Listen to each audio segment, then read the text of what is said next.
Garden of Nightmares, the terrifying truth uncovered. Scary story. Today I want to share through this medium a very interesting story that now that I can remember it as an adult, I see aspects that as a child I did not understand. At that time, I would have been between 10 and 12 years old. I do not remember exactly how old I was. I had not yet had my first period. I do remember that.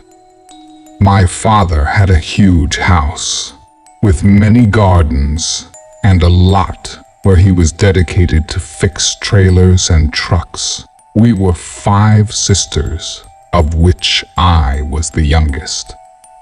All my sisters married very young, and only one of them lived with us. I had been used to taking care of my father since I was very young. I had to wash clothes, cook, clean the house, among other things. My mother died a year after having me. She had cancer, and my father, at that time, did not have the means to give her the proper treatment. That is why he succumbed to the disease when he was still very young. If my father had not had the job he had back then, maybe my mother would have lasted a few more years.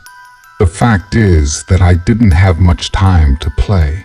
My father was raised the old-fashioned way, and he didn't even let me go to school. He said there was no point in studying if I would end up getting married like my sisters. An aunt convinced my father to let me go to high school, which he did reluctantly. For me, it was very important to attend classes, not only because I always dreamed of becoming a teacher, but also because that was the only way to make friends. The area where my father's house was located was a very deserted place, far from other neighborhoods. You had to walk a long way to get to another house. The metropolitan area of Guadalajara was not as urbanized as it is today. I was little and I wanted to talk with other girls. So I was able to attend high school, and it didn't take me long to make good friends. My best friend was named Jasmine N. The Garden Fairy, which we began to visit each other after school.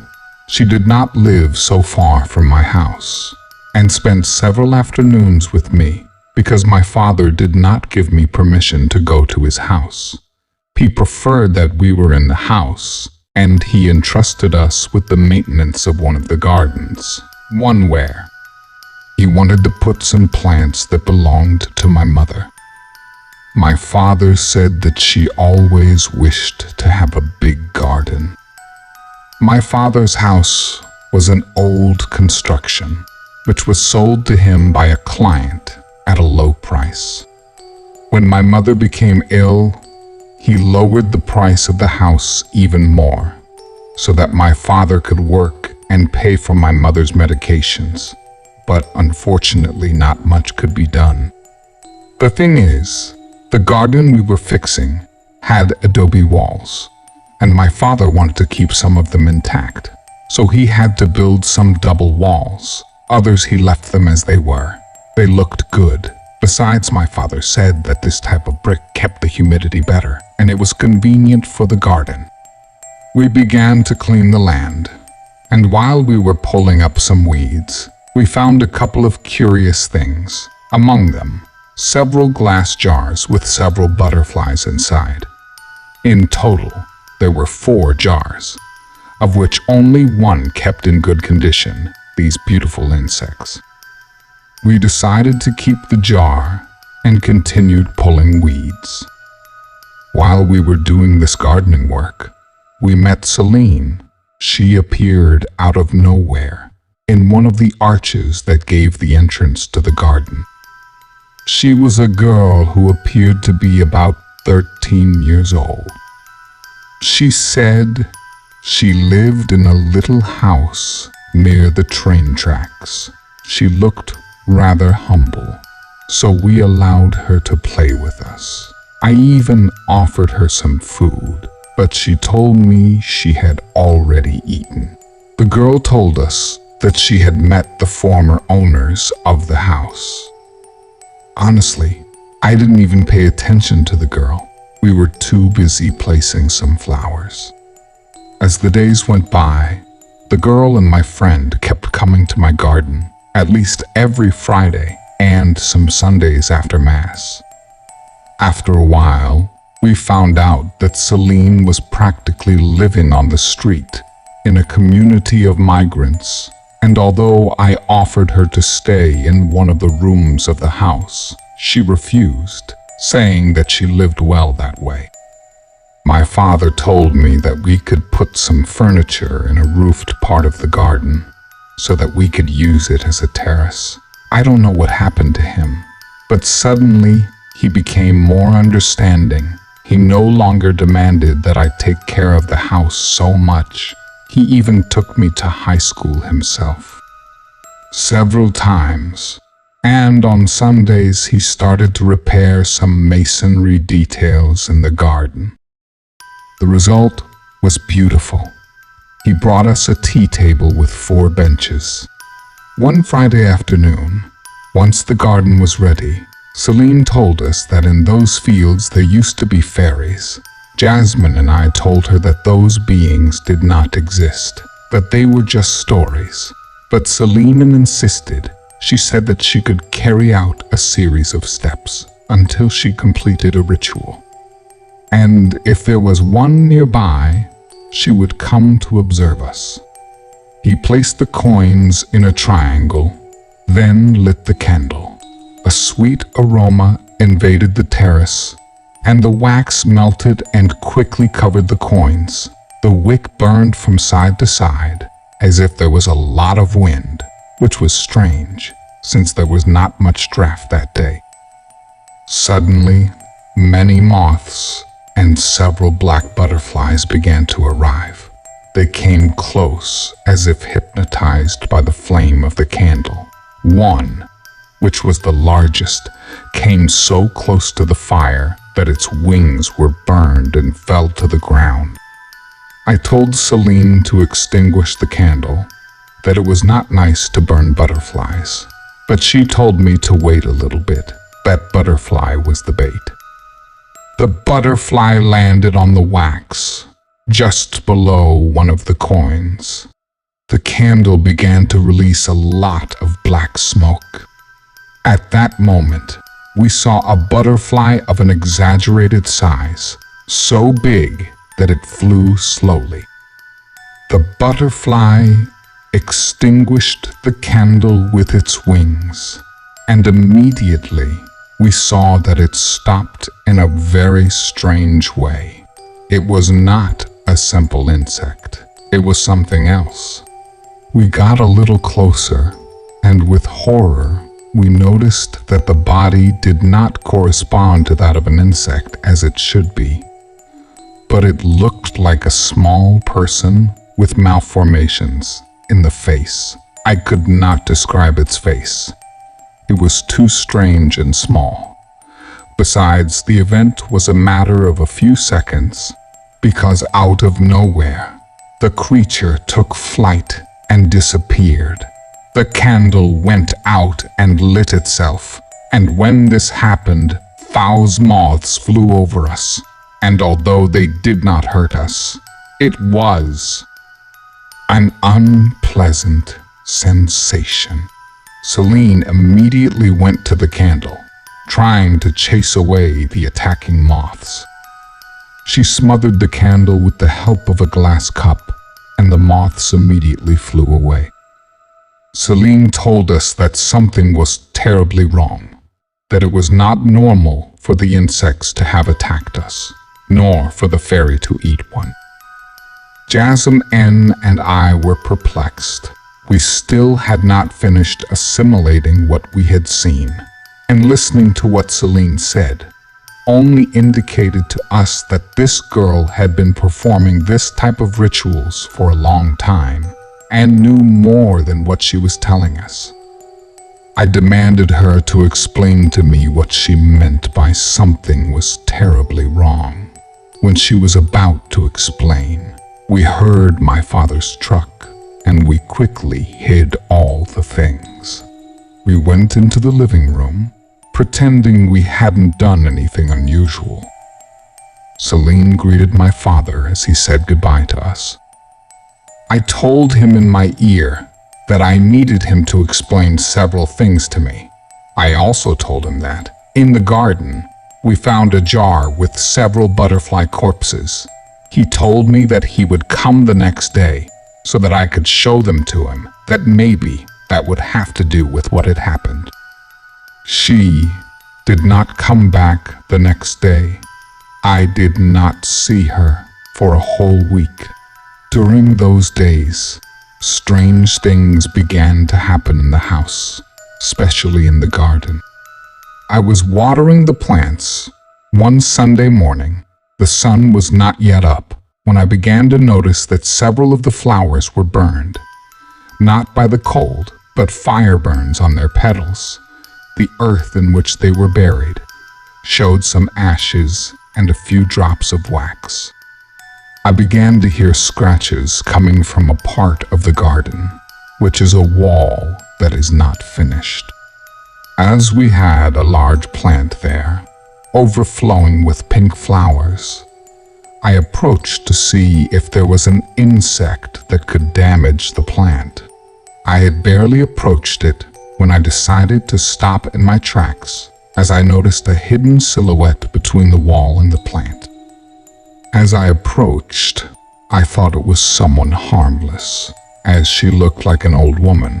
However, as I got closer, I noticed a number of features that were not normal.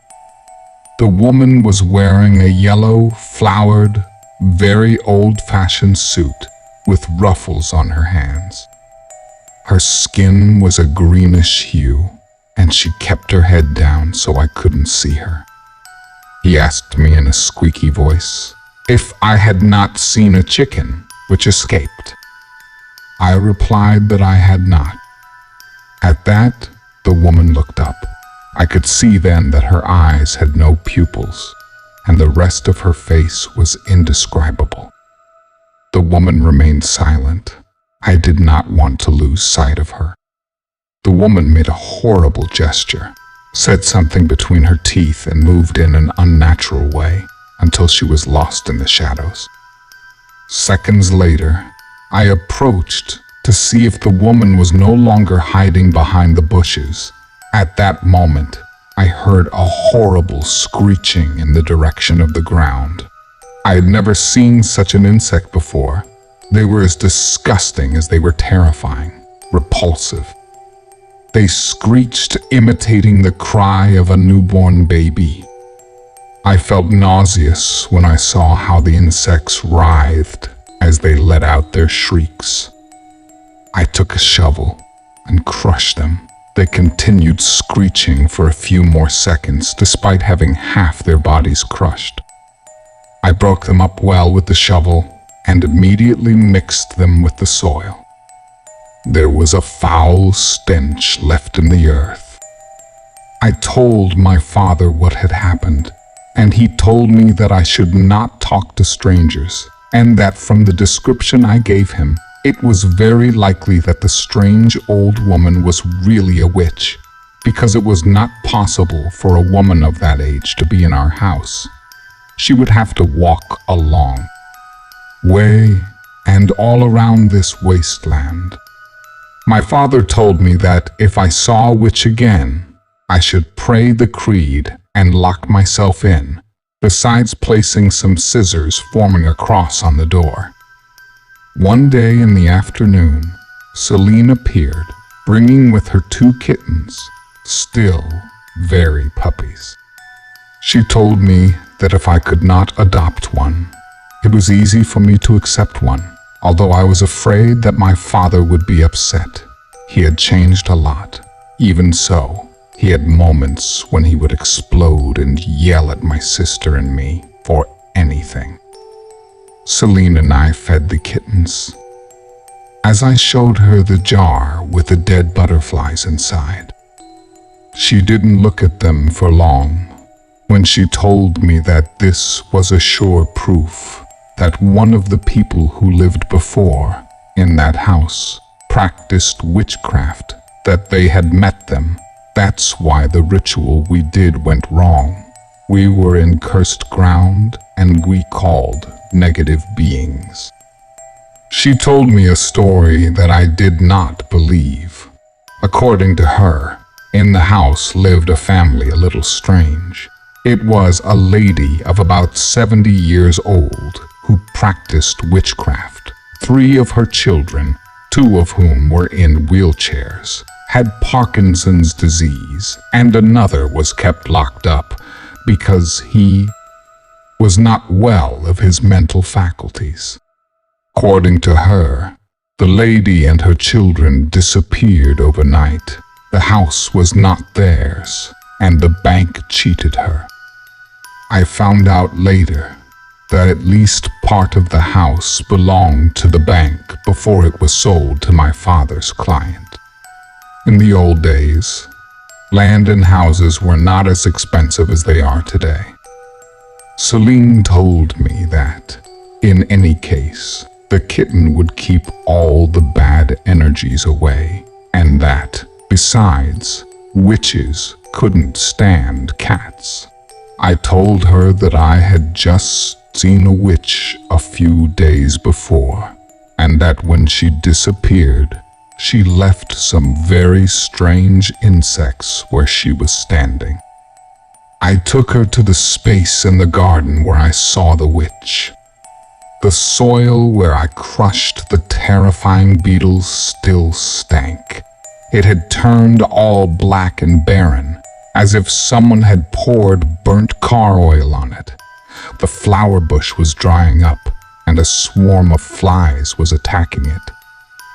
Celine looked at the poor bush and told me that this was the work of witchcraft, that I had to be careful, because one thing was for sure. That witch was after some member of my family, or me.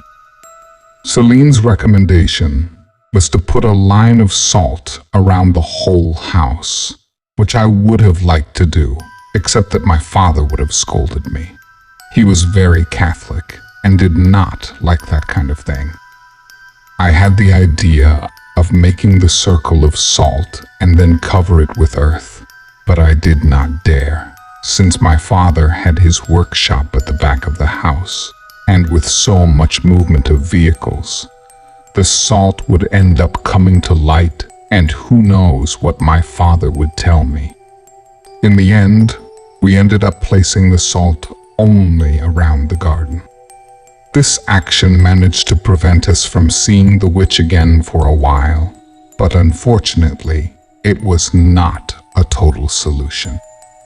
My father agreed to let me keep one of the cats, as long as it was a male, and I was responsible for feeding him. The kitten grew up quickly, and even my father grew fond of him, because the animal used to accompany him to the workshop while he was working. No matter what time it was, the cat was with him if he was working. My sister also became fond of him. She always fought with me because the animal preferred to sleep with me rather than with her. Suddenly, the animal began to behave strangely. He avoided going out to the garden, and his hair would stand on end when he was near there. I even had to move the dishes where I fed him, since they were in my garden. Again, some plants and flowers got sick again. Thousands of insects, mostly flies, invaded the garden soil. My father gave me some garden insecticide, but it didn't work. The insects kept appearing in the garden. I went through a rough patch. I felt a little depressed. I got bad grades in school. My friends were not looking for me. And the fact that the plants in the garden were dying made me even sadder. I gave up on the garden. After all, if it was hopeless, what else could I do? One night, I heard a strange sound coming from my window. It was as if someone was eating something crunchy. I leaned out of the window, and with the help of a lamp, I shone the light outside. There was the witch in the yellow dress, holding something in her hand and holding it in her mouth. Apparently, she was chewing butterflies. I felt very scared and went to talk to my sister, who at that time was pregnant and had been incapacitated from work. She also saw the witch. She hugged me and told me to pray. So we did. However, it didn't do much good. The woman was still outside. She just stopped eating and became stiff. My sister started to tremble. My dad was not at home, so we felt unprotected. I remembered what my father had told me about placing a pair of scissors in a cross. I took out some metal scissors that I kept in my closet and stuck them in the window guards. This did work. The woman disappeared soon after, although it would not be the last time we would see her. My sister began to have complications with her pregnancy. My father and I thought it was because she was sad, because her boyfriend had left for the United States. I remember that my sister was a very strong emotional person. I never saw her cry, unlike me, who has always been very prone to cry over anything. My sister made me strong. You could say that she took the place of my mother along with my aunt. I always found in her that affection that I needed. Then, I felt quite uneasy when she began to get sick. She had several threats of abortion. I had to miss several days of high school to take care of. My sister, she had terrible fevers, especially at night when the temperature dropped. She started telling us that she saw the witch in the garden, telling her that she was coming for her baby. I slept with her all that time, as did our cat, who would not leave our side. The little animal behaved even stranger. He didn't leave the house at all. He didn't follow my dad to the workshop, and his hair kept bristling out of nowhere. My sister ended up going to my aunt's house for a few days. Since the hospital was closer, I wanted to go with her, but I didn't want to leave my father alone, who also started to get sick. He had a terrible pain in his lower back. Celine and Jasmine came to visit me. As soon as I saw them, I started to cry. I felt quite desperate with so many things that were happening to me. I told them that I felt like I was in the middle of a curse, or like a nightmare from which I could not wake up. The girls tried to reassure me. Celine told me that she did believe that what was happening in my family was due to a curse, not witchcraft, but something buried in the house. She asked me for permission for one of her aunts to come and check. The lady was clairvoyant, and without a doubt, she would give us a solution. I took the opportunity to tell her to come. Once they took my father to the hospital for a checkup. The woman was younger than I thought. She would take me at most 7 years. She was the type of person who always dressed in black. Unlike Celine, she looked well cared for. Later I found out that this woman did not live in the community with her. The woman's name was Samantha. As soon as she arrived, and without any indication from us, she went to the garden, which, by the way, she had not visited for a long time. She preferred to avoid seeing how it was dying. I was surprised to see the state in which my beloved garden was. I don't know why, but I imagined my mother. whom I don't really remember having seen alive, lying on a bed, dying, just like my garden. I also imagined my father in the same way. I could not stand it. Those thoughts weighed on my heart, and I burst into tears. The girls hugged me, while Samantha told me that she promised me that the earth would be healed once she found the problem. I saw that the woman took out a kind of pendulum tied to a stick, went around the garden several times, until the stone on the pendulum began to move in an unnatural way. She told us to dig there. I couldn't do anything, but Celine and Jasmine did. At first they found nothing, but after a while, the earth began to smell horrible, like a dead dog. The girls stopped digging and almost threw up. They found something too sinister. We had to call the police. They were very small bones. Samantha told me that the lady who lived there not only performed witchcraft, but also became a midwife in a clandestine way. And there was the sample. Now that I think about it, we should have called the police to investigate. But at that time, it did not occur to us. We preferred to follow Samantha's instructions. They covered the hole, and she performed some rituals to cure the soil. I told her about the woman who was stalking us, and she told me that it was very possible that it was the spirit of that witch who was clinging to not disappear. She lived chained to that place and was looking for a new body to inhabit. I never knew if the ritual Samantha performed worked. My father turned out to have a malignant tumor in his lower back. It was too advanced for him to get proper treatment.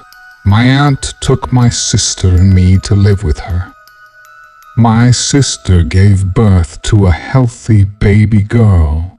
It will seem strange, but once we left that house, things started to go well for us. I started dating a boy.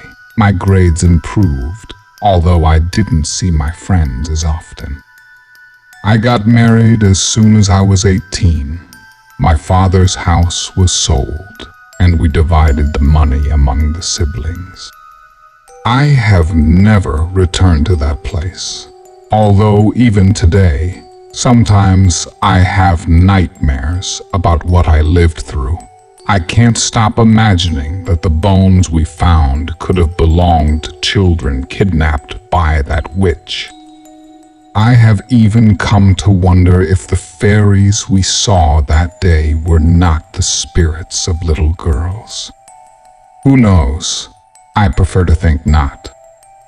Anyway, I got into the habit of adopting a cat, as I feel that these animals warn us when there is something bad near us. Thank you for joining us for this spine-tingling story. We hope you found it both thrilling and thought-provoking. If you enjoyed this video, please consider participating in our channel by subscribing, liking, and sharing it with your friends.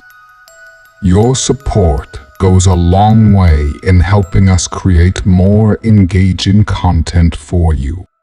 Goodbye, and may you always tread carefully in the world of the unknown.